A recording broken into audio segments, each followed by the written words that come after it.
A loucura, objeto dos meus estudos, era até agora uma ilha perdida no oceano da razão. Começo a suspeitar que é um continente. Machado de Assis, em O Alienista. A reforma psiquiátrica e a luta antimanicomial são os temas da universidade, que está começando agora.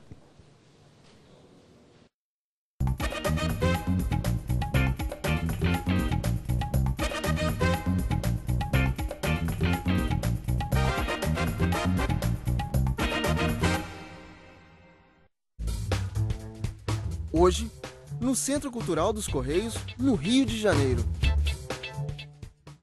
Se de médico e louco todo mundo tem um pouco, os temas da reforma psiquiátrica dizem respeito a todos nós.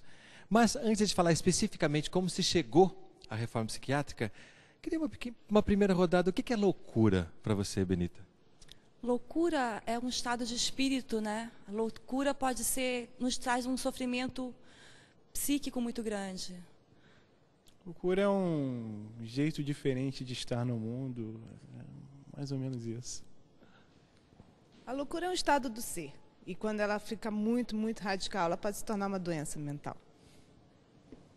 Loucura é você ser afetado pelas forças do mundo e devolver esse afeto de formas diferenciadas. Loucura está fora da dita normalidade. Bom, né, ouvir todos esses conceitos de loucura, né? Porque eu acho que isso é fundamental, a gente passar a olhar o que durante muito tempo foi visto como uma coisa a ser isolada, a ser proscrita, excluída, de uma forma natural, né? Loucura está dentro de todos nós, ainda bem que é assim, ninguém aguentaria se não fosse. Historicamente, não foi assim, né? Como é que a gente pode fazer uma pequena recuperação histórica para entender como se chegou à necessidade de uma reforma psiquiátrica no Brasil? Bom, desde o século XIX começa um aprisionamento do louco em instituições específicas, sob o mandato da psiquiatria. Isso vai ser colocado em xeque, particularmente no meados do século XX. Eu diria que os processos, então, de reforma psiquiátrica vão colocar as pessoas sendo tratadas na comunidade, perto do local onde eles moram, e se questionando se essa instituição ela é terapêutica. E os processos mostraram que não. Principalmente esse asilamento contínuo de longa data, onde as pessoas vão se adquirindo isso que a gente chama neurose institucional. A própria instituição piorando o quadro das pessoas, gerando depressão, gerando perda da noção de vida, de promessa de futuro, e é isso que nós estamos revertendo dos anos 60 para cá. Mas existia uma questão financeira muito grande por trás, né, que mantinha isso, né? Ah, sim. Não só os próprios hospitais psiquiátricos eram, no Brasil, por exemplo, mercantilizados, ou seja, eram vendidos para um setor privado que lucrava com isso, era uma verdadeira indústria da loucura, como também aí nós tínhamos um setor público que também financiavam grandes asilos com 4, 5 mil pessoas, que eram verdadeiros campos de concentração e lugares que forneciam cadáveres para as escolas de medicina. Barbacena, por exemplo, fornecia cadáveres para 20 escolas de medicina. Saíam verdadeiros caminhões de cadáveres que eram vendidos para as escolas de medicina. Vendidos, né? Falando da questão da mercantilização, durante a ditadura militar, houve uma proliferação das clínicas conveniadas de psiquiatria, porque elas davam muito dinheiro. O investimento era pequeno e o lucro era grande, porque se tratava muito pouco do sujeito. E, inclusive, a gente viu de que esse modelo ele leva uma piora do paciente, não uma melhora. E a gente foi descobrindo ao longo da história da psiquiatria que os sintomas negativos da doença, que é o embotamento, a perda do contato social, é muito mais uma consequência do não tratamento do que uma evolução natural da doença. E quando a gente começa a tratar esses sujeitos em comunidade, a gente percebe que os sintomas negativos são muito menores e muito menos expressivos na vida deles, porque eles têm outras relações com a vida. E a possibilidade de melhora é muito maior. Na verdade, a dita proposta de tratamento da hospitalização dos pacientes, que desde antes, inclusive, do século XIX, começou-se primeiro com a institucionalização. E aí veio o Pinel e fez a proposta de tratamento a partir dos pacientes internados. Só que a proposta da exclusão, da marginalização dos pacientes dentro dos manicômios é uma coisa que surge junto com o processo de urbanização. Então, assim, eu tive a experiência de trabalhar numa cidade do interior e lá nunca chegou no meu consultório, na emergência, tudo, um pedido para a internação do paciente, da família. Assim, sempre o pedido era assim: doutor, me ajuda a cuidar do meu familiar, ele não está legal, ele está maluco, ele está num momento de surto, de crise. Aí, quando eu cheguei aqui no Rio de Janeiro, na emergência do Pinel, o pedido dos familiares é sempre: doutor, eu não estou conseguindo dar conta de cuidar do meu familiar, eu tenho que trabalhar, eu tenho minha vida. Cuida dele aí para mim. Cuida dele aí para mim. Então, na verdade, a proposta da internação eu vejo muito mais como uma proposta de exclusão, marginalização de um sujeito que não está na linha da cadeia produtiva da sociedade e deve ser excluído. E justamente a reforma psiquiátrica ela vem na contramão dessa proposta de que todo mundo tem que estar na linha de produção da sociedade, que a gente pode ter a nossa alteridade. No hospício de Juqueri chegou a ter 17 mil pessoas internadas. Então é um caso assim, muito grande assim, de internação. E Franco Basaga ele fala do duplo da doença, quer dizer, as pessoas que estão lá internadas às vezes começam a desenvolver sintomas que não são relativos à loucura, mas sim pelo fato de estarem internadas com várias pessoas, condições de higiene muito ruins, condições de saúde muito precárias, condições de tratamento muito precárias. Então isso também acabou prejudicando muito a evolução da noção da sociedade sobre a loucura. Você falou em Franco Basaglia, é legal a gente assinalar, né, que ele traz o modelo italiano que serve de modelo ao modelo brasileiro, né? Isso, Franco Basaglia, na década de 60 e 70, ele se propôs a desconstruir o manicômio de Gorizia, na Itália. E ele começou um trabalho, depois foi para Trieste, começou a desenvolver um trabalho lá, e a intenção não era só desconstruir o manicômio, mas transformar a relação que a sociedade tinha com a loucura. Então era preciso intervir na sociedade, para a sociedade perceber que a loucura não deve ser encarcerada, não deve ser excluída. Então ele nega a instituição psiquiátrica e faz com que a pessoa volte ao convívio com a sociedade e com a sua família. E hoje em dia, quando as pessoas chegam e procuram um atendimento dentro de um CAPS, por exemplo, essa noção de que a arte, a cultura podem ser auxiliares ou até fundamentais desse tratamento, você acha que já existe difundida na sociedade? Graças a Deus existem alternativas hoje em dia aos manicômios, existem serviços substitutivos, né, que estão aí para acolher as pessoas, onde o cuidado é acolhimento, onde as diversas formas de discurso são consideradas e a ética de cuidado é valorizada. Teatro. De alguma maneira, o teatro ele pode entrar nisso que a gente está colocando aqui como alternativa para a gente reconhecer o outro? Pode, diz aí, e temos como provar Nice da Silveira e Rubens Corrêa numa parceria muito grande, né, na luta antimanicomial, dentro da reforma psiquiátrica, né, quando eles levam a arte, o teatro, para dentro desses manicômios, desses sanatórios, dessas instituições, desses hospitais. E o Rubens depois faz um espetáculo belíssimo, né? Ele leva Arthur para o palco, onde tudo isso está colocado em cena, né? Tudo isso, justamente. A parte visceral de Arthur, né, quando fala justamente que ele nega a loucura, né, no sentido normalidade e loucura, porque ele coloca como todos iguais, né? Somos todos iguais. Temos tanta normalidade quanto loucura, né? Só precisamos desse equilíbrio ou não desse desequilíbrio, né? E quando há um desequilíbrio que se transforma em sofrimento, é necessário algum tipo de cuidado, de apoio. Hoje em dia, como é que isso é feito? É o que a gente vai ver no próximo bloco. Não sai daí, a gente volta já.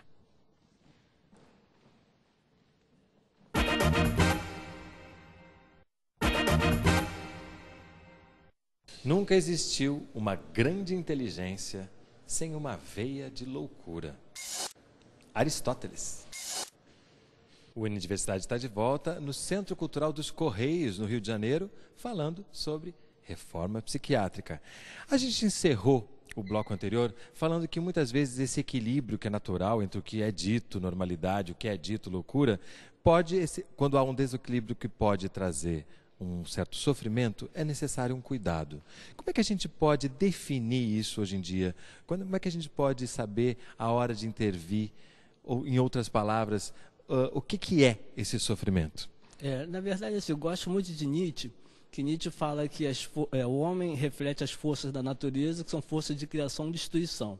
Acho que a loucura é um pouco disso. Quando começa a destruir, quando a pessoa não consegue fazer coisas da sua vida cotidiana, quando ela não consegue ter um bem-estar, quando ela começa a ter uma angústia, que aquilo se torna frequente, então é preciso uma intervenção, um cuidado, é preciso ter uma atenção àquela pessoa. Então, quando a pessoa não consegue fazer suas atividades e se sente mal com isso, é preciso ter um cuidado, uma atenção a essa pessoa.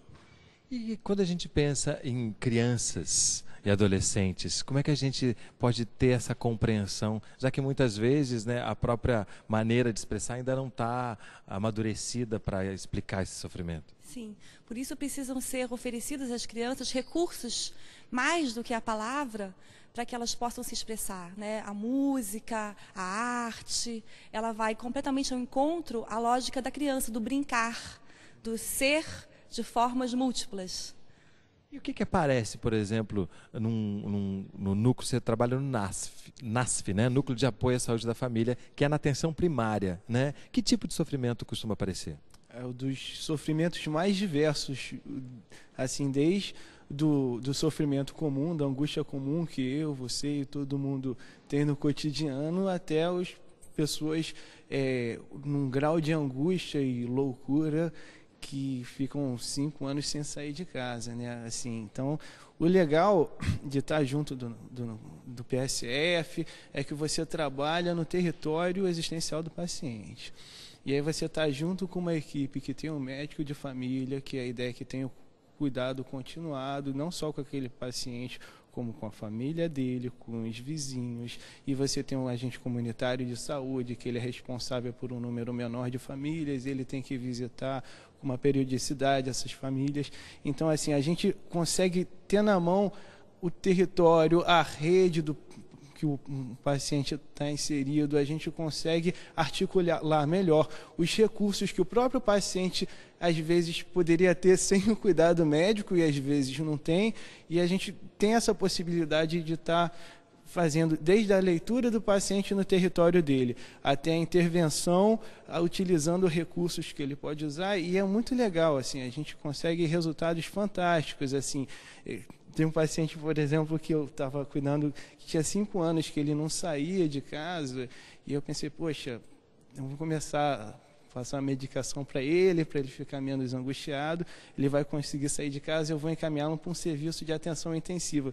E ele melhorou e começou a interagir tanto com a rede social dele, que não foi nem necessário encaminhá-lo para um lugar de atenção intensiva. O próprio médico de família, que não é um especialista, está medicando esse paciente, ele está tendo uma vida lá do jeito dele. Perfeitamente integrada, né? Dentro dos limites de cada um. Justamente. Mas quando a gente pensa na psiquiatria hoje em dia, e até no nosso pensar sobre o que é doença, o que é saúde, a gente pode perceber que existe uma banalização de alguns termos, de alguns pensamentos? Pode, eu acho que a gente precisa poder separar sofrimento de doença. Nem todo mundo que sofre está adoecido, né? O sofrimento pode gerar doença, mas não necessariamente a doença. Então, a psiquiatria, eu sou psiquiatra e sou muito crítica desse modelo, um modelo onde qualquer expressão do sujeito e da personalidade é uma manifestação de doença, não é, né? Então, hoje em dia, por exemplo, nenhuma criança mais elevada é o pentelho, a criança é hiperativa, ninguém mais fica triste, estamos todos deprimidos. E uma paciente minha que tem transtorno bipolar, e ela me fala que ela está no trabalho agora, e as colegas que dão ataques no trabalho são essa aí é bipolar. Né? Bipolar é uma doença, as pessoas não podem, qualquer expressão do sujeito não pode ser diagnosticada como doença. Existe uma ditadura que a gente tem que estar sempre perfeito, alegre, né, sorridente, qualquer coisa que fuja do normal precisa de um rótulo e de um medicamento. E isso é um caminho sem fim, porque se a gente vai medicar todo mundo que sofre, é melhor botar na caixa d'água, né? Porque todos nós passamos por algum sofrimento em algum momento. Aí a gente então começa a traçar um panorama complexo, né? Dessas dores comuns e naturais que precisam ser vividas para que a gente cresça e amadureça, até distúrbios mentais graves, né? Como é que dentro do olhar que a reforma psiquiátrica trouxe para a gente, como é que a gente consegue esse panorama, olhar para esse panorama e intervir, saber intervir? A intervenção passa sempre pelo próprio sujeito. É ele que é o critério do pedido de ajuda. É claro que, às vezes, casos mais graves podem significar risco de vida para o próprio paciente ou algum risco também para os familiares, para a comunidade. São casos graves.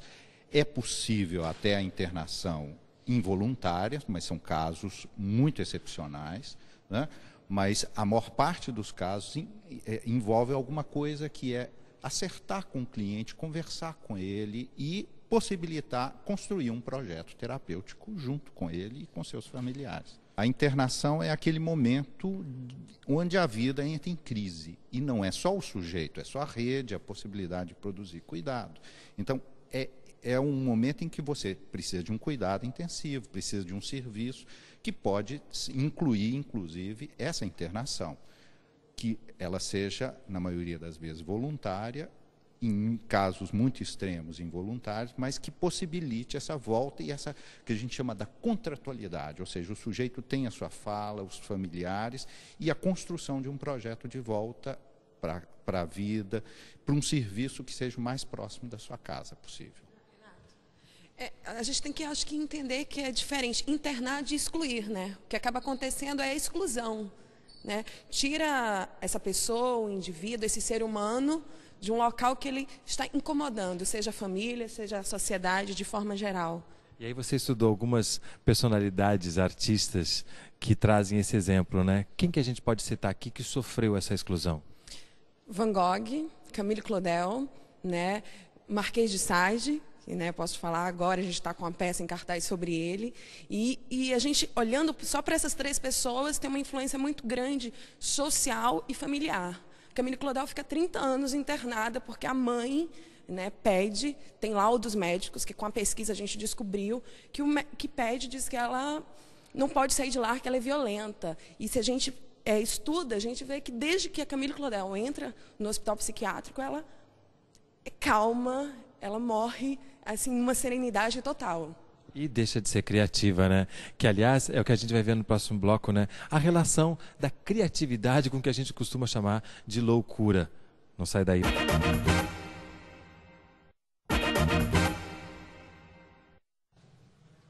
Os doentes mentais são como beija-flores. Nunca pousam, estão sempre a 2 metros do chão. Arthur Bispo do Rosário. O Unidiversidade está de volta no Centro Cultural dos Correios, falando sobre reforma psiquiátrica, sobre luta antimanicomial e falando sobre o CAPS, portanto, né? Como é que funciona o CAPS, para quem está em casa entender um dos modelos alternativos que existe hoje em dia? O CAPS e o CAPSI, né? Porque existe também para a criança, é um serviço multiprofissional, aberto à comunidade, descentralizado, que vai contra essa ideia do médico, né, da psiquiatria centralizando o saber.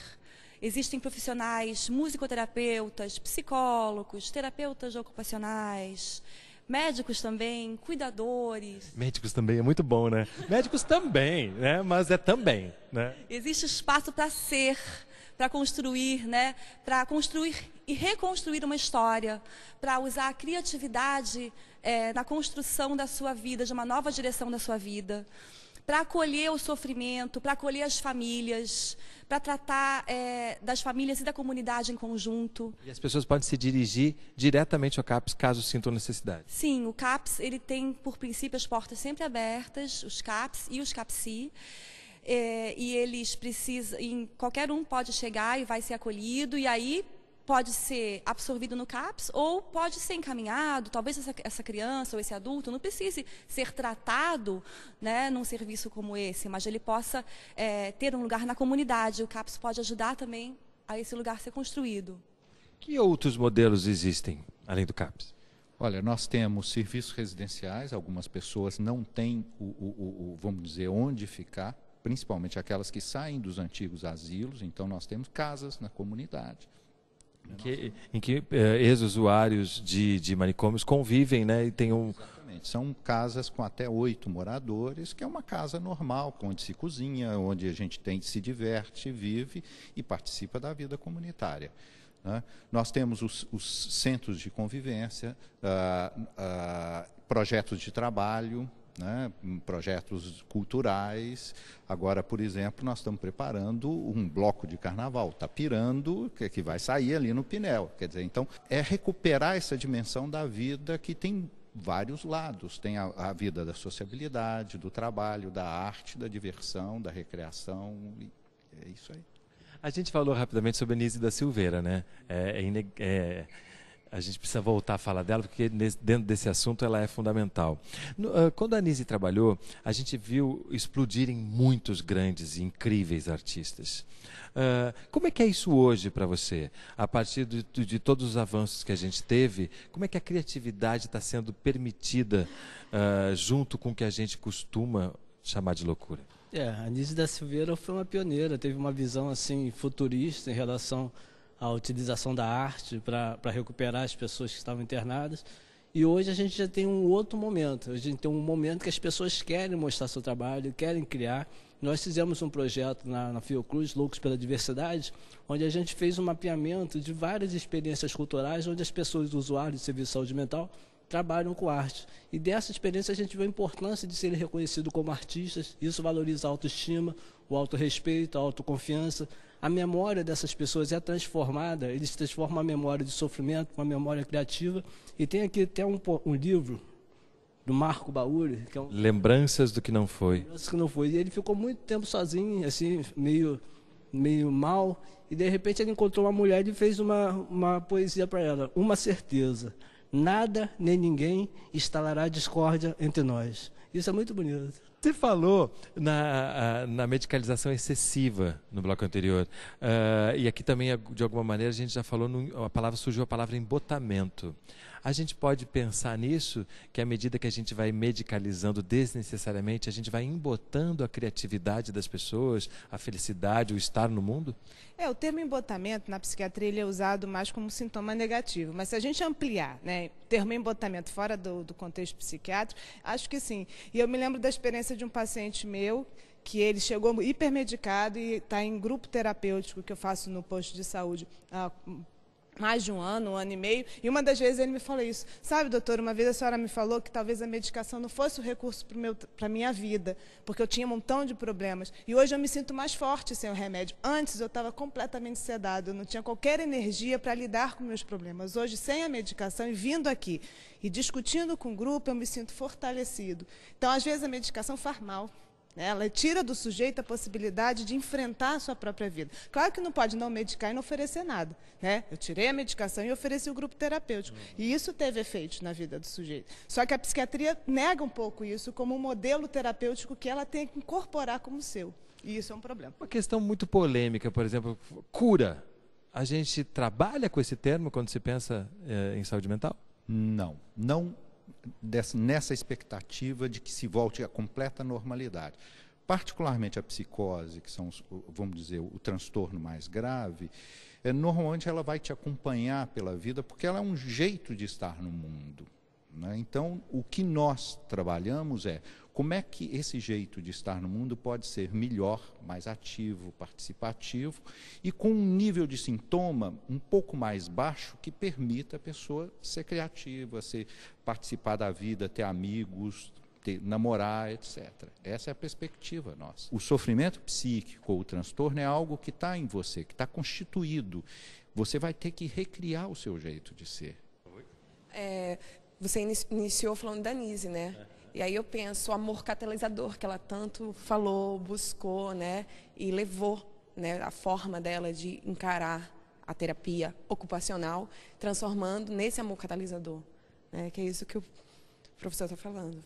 Esse conceito de cura que a psiquiatria, na saúde mental, né? Não a psiquiatria só, todos, como a Bianca falou, né? Nós somos um trabalho interdisciplinar. É uma maneira de estar no mundo e aceitar o sujeito na sua diferença. E a gente também trabalha com o paciente psiquiátrico, aqueles mais graves, que é preciso também que eles aceitem algumas regras da sociedade para poder conviver nela. Então, a gente trabalha com eles a socialização, o estar no mundo. É muito difícil para um paciente grave o laço social, mas a gente também espera que a sociedade possa respeitar aceitá-los na sua diferença, no seu jeito diferente de ser e compreender que aquela diferença, muitas vezes é a sua própria diferença, né? Todos nós aí temos algum momento em que a loucura toma conta de nós, né? Alguns a loucura chega, fica, mas em outros a loucura são momentos e a gente precisa poder aceitar. E perdeu o preconceito, né? Perdeu o preconceito. O que o trabalho com saúde mental ensinou para você? O valor da diferença. Eu acho que o fato de você cuidar da questão do sofrimento mental dos outros, acho que de uma certa forma você está cuidando de você também, né? Humildade. O acolhimento tanto do outro como também da sua diferença, do estrangeiro que vive dentro de você. Não excluir, escutar. O respeito à diferença e à diversidade. E chega ao fim mais um Unidiversidade, um programa do Canal Saúde da Fundação Oswaldo Cruz. Se você quiser entrar em contato conosco, nosso telefone é 0800 701 8122. E eu quero agradecer ao Eduardo, Leandro, Edivaldo, Benita, Patrícia e Sandra por mais um Unidiversidade que vocês fizeram.